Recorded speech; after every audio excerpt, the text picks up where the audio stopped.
안녕하십니까 수험생 여러분. 저번 시간에 배웠던 내용은 잠시 복습하도록 하겠습니다. 백사조 불공정한 법률행위, 다른 말로는 폭리행위라고 합니다. 당사자의 궁박, 경솔, 무경험으로 인한 현저하게 공정에 이른 법률행위는 무효로 한다. 자, 특이할 점은 제3자 보호 규정이 없다는 거 기억하시고요. 시험 출제 포인트는 먼저 대리인에 의해 법률행위가 이루어진 경우 궁박은 누굴 기준으로? 본인을 기준으로 판단한다. 반면에 경솔과 무경험은 누굴요? 대리인을 기준으로 판단한다. 정확하게 암기를 하셔야 합니다. 궁박은 본인, 경솔과 무경험은 대리인을 기준으로 합니다. 그래서 시험은 이렇게 나오기도 합니다. 경솔은 궁박은 대리인을 기준으로 한다 하게 되면 맞습니까? 틀린 질문이죠. 경솔은 대리인이지만 궁박은 본인을 기준으로 한다. 그리고 경솔 또는 무경험의 상태에 있었다고 하더라도 상대방에게 그와 같은 피당사자 측의 사정을 알면서 이를 이용하려는 의사가 있어야 한다. 이게 폭리행위의 악의가 있어야 한다. 알면서 이를 이용하려는 의사. 따라서 실수로 그런 경우에는 백사조의 문제가 아니다. 왜냐하면 폭리행위의 악의가 없기 때문에. 나머지의 경우는 궁박에는 경제적인 것도 있지만 정신적, 심리적 원인도 있고, 무경험은 특정 영역의 무경험이 아니라 어디죠? 거래 일반에 대한 경험 부족을 의미한다는 거. 그리고 불균형이 존재하는 시기는 어느 시점? 법률행위 당시를 기준으로 한다는 거. 그리고 현저한 불균형이냐 아니냐는 당사자의 주관적 가치 판단에 따른 게 아니라 어떻게 거래상의 객관적인 가치에 따른다는 거.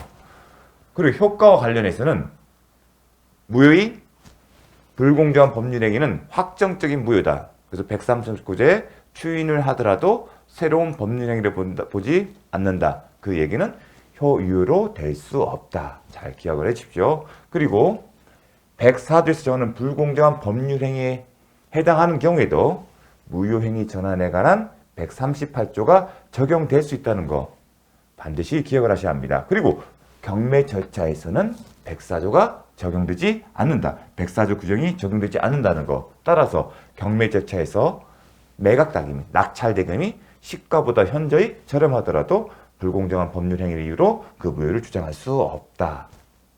그리고 불공정한 법률행위는 절대적 무효다. 따라서 3자 보호 규정이 없기 때문에 선의 3자라도 보호받지 못한다.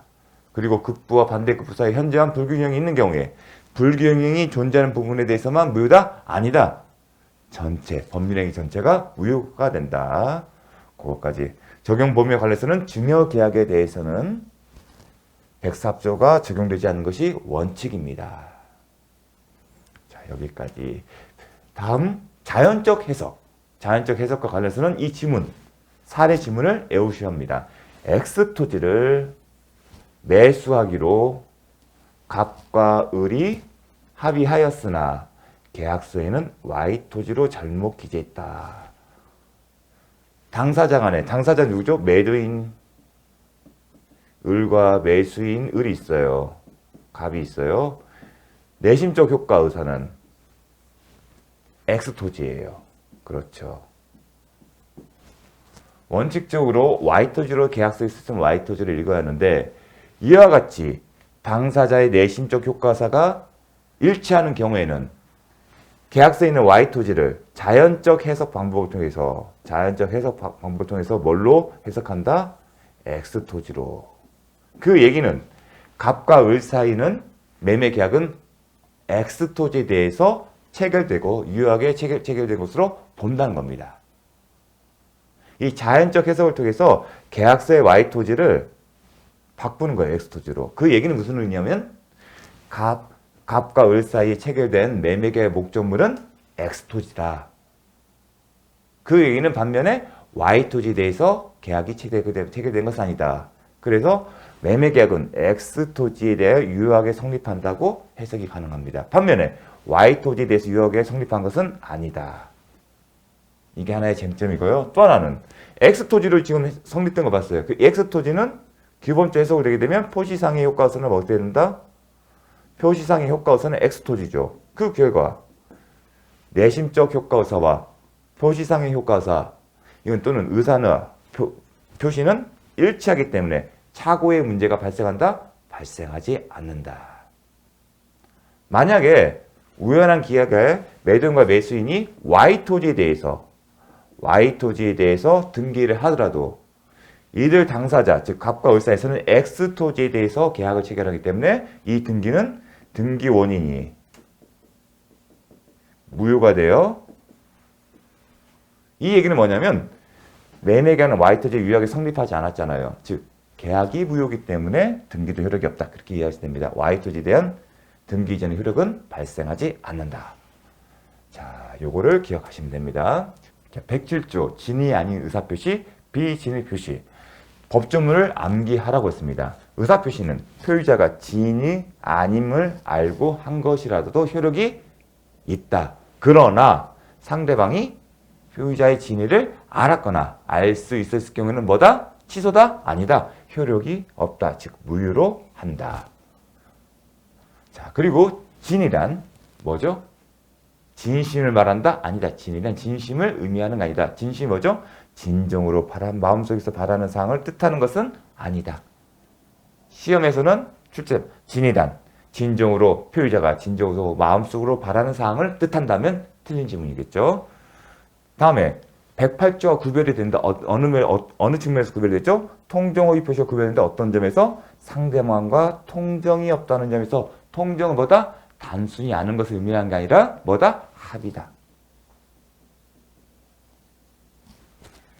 자, 그리고 기억할 것은 이거죠. 대리인이 포인트는 자기의 이익을 위하여 이거를 진의도 바꾸라고 생각하시면 돼요. 진의. 자기의 이익을 위한 배임적 의사표시라고 상대방도 이를 안 경우 본인은 그 대리인의 행위에 대해 책임이 없다.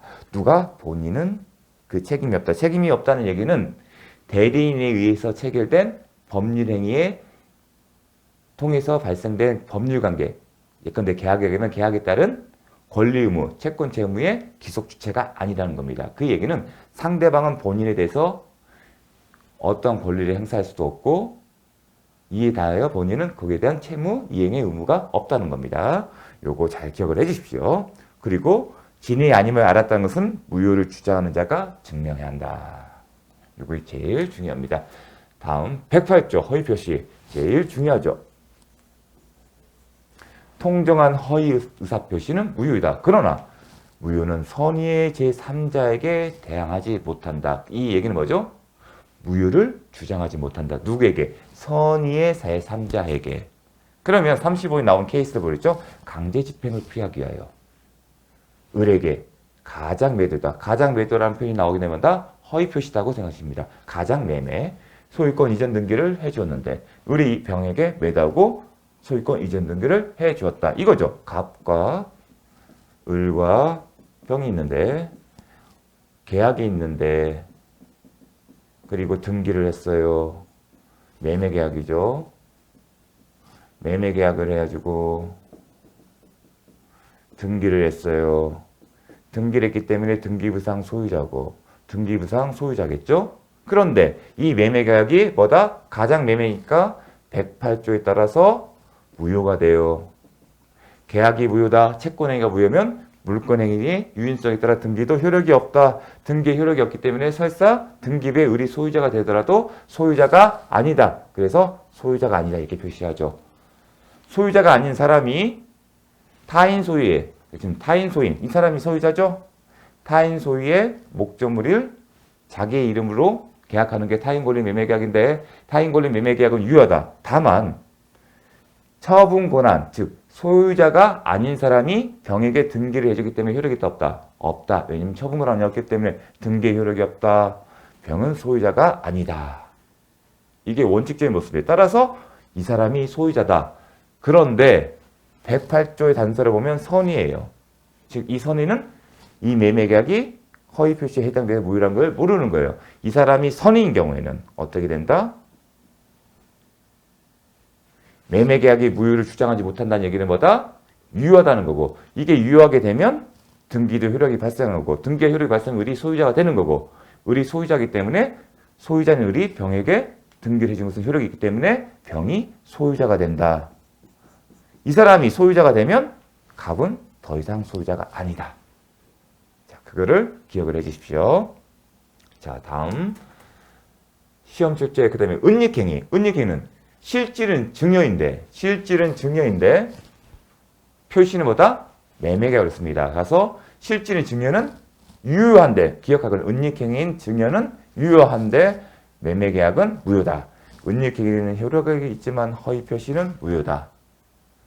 따라서 이러한 경우 은닉행위, 증여와 같은 은닉행위가 있고 증여행위는 유효하기 때문에 설사 등기 원인은 108조에 해당되는 허위 표시에 해당되는 매매계약을 원인으로 등기를 했다 하더라도 그 안에는 효력이 있는 증여계약이 있기 때문에 실질관계 부합해서 그 등기는 유효하다.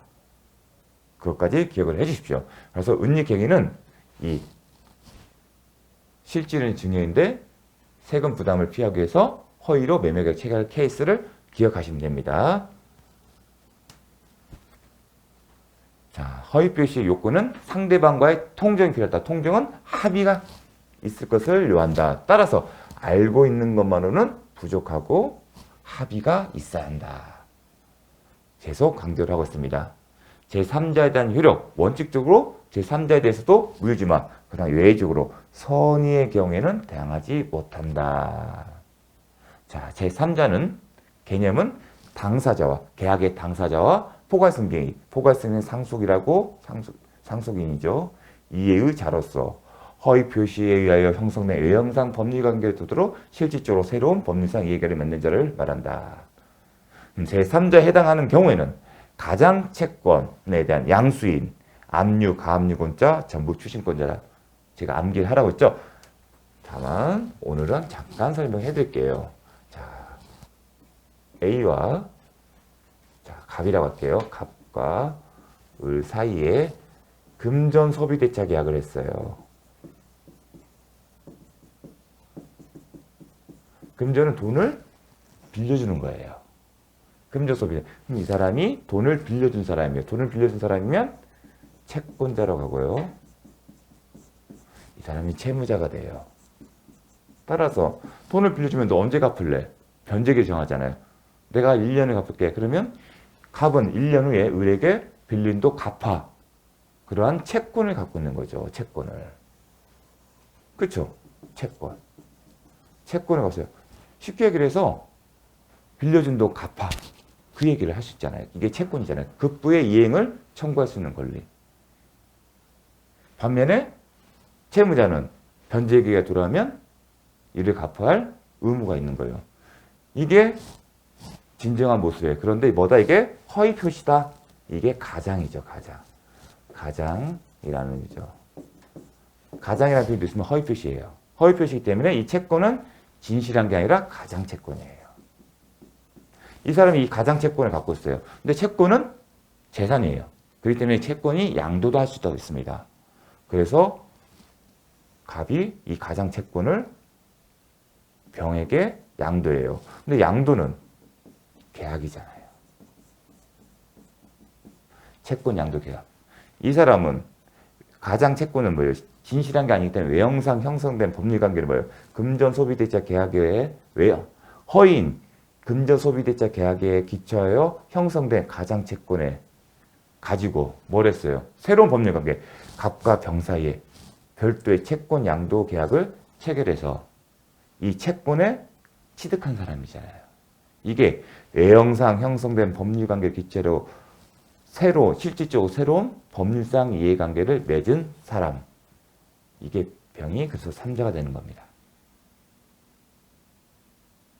자, 요렇게 설명하는 겁니다. 이제 와닿지는 않는데 제가 저번 시간에 본론에서 얘기를 할 때는 설명 않고 암기하라고 했어요. 이런 구조로 설명을 하는 겁니다. 그런데 수험생 입장은 정확하게 암기하는 게 더 중요하기 때문에 이런 식으로 접근한다는 거. 그러니까 이런 채권은 양순이 되는데 이런 채권을 채권 양도 계약을 통해서 넘겨주는 것뿐만 아니라 압류, 가압류, 아니면 전부 추심하는 경우에도 이 사람들은 뭐다?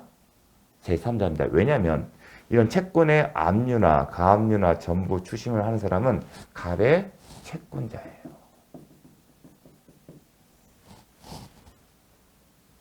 이런 갑에 대해서 일정한 채권을 갖고 있는 사람들이 취하는 행동들이에요. 취하는 행동 결국은 집행을 보장, 민세 집행을 하는 겁니다. 이거는 압류나 가압류나 전부 추심은 강제 집행이에요. 민사집행법에 따른. 그래서 거기까지는 여러분들이 지금 어려운 내용일 수 있기 때문에 이 채권 양도 계약을 통해서 설명을 드린 겁니다. 그리고 이런 식으로 설명을 하는 겁니다. 셈자에 해당되지 않은 자를 이런 식으로 접근한다는 거. 가장 전세권의 저당권을 지는 것. 저당권 설정 계약. 가장 전세권과 지상권에 대해서 저당권을 설정할 수 있습니다. 저당권은 저당권 설정 계약을 통해서 저당권을 취득하는 겁니다. 자, 이런 식으로 기억을 해 주십시오. 잘 나오는 것은 뭐였죠? 파산 관제에 있는 파산 채권자 모두가 악의인 경우에만 악이지 그 중에 한 명이라도 선의면 파산 관제는 선의로 취급된다. 그리고 가장 채무를 보증하고 그 보증 채무를 이행한 보증인은 제3자가 된다. 반면에 제3자를 위한 계약에서 제3자를 뭐라고 표현한다? 수익자라고도 하기도 하는데 이 사람은 해당되지 않습니다. 그리고 대리인이나 대표 비교할 때 본인이나 법인은 동일해요. 일심동체예요. 본인과 대리인은 일심동체고 법인과 대표 비교는 일심동체다. 제3자가 아니다. 이건 머릿속에 기억을 해두십시오. 대리인과 본인은 일심동체이기 때문에 제3자가 아니다.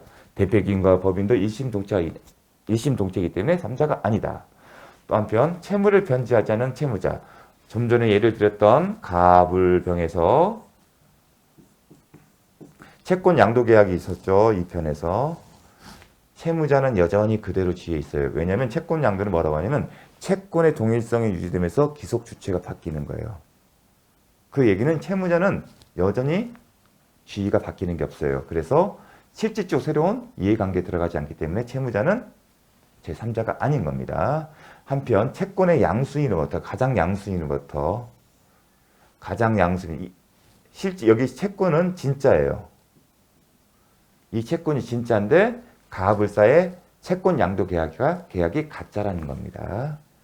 추심을 위하여 채권을 양수한 자가 추심을 위하여 채권을 양수했다 그러면 제3자가 아닙니다. 왜냐하면 추심을 위한 압류 추심이나 다른 겁니다.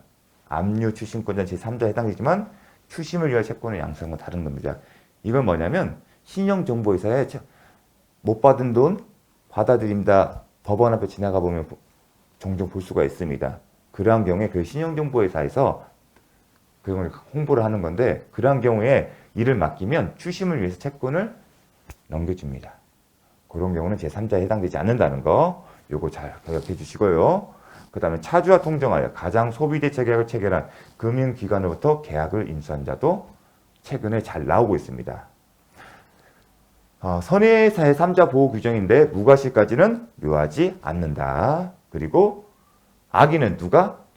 악의를 주장하는 자가 증명을 해야 한다. 이것까지 기억을 해 주십시오. 자, 잠시 쉬었다가 본론 들어가겠습니다.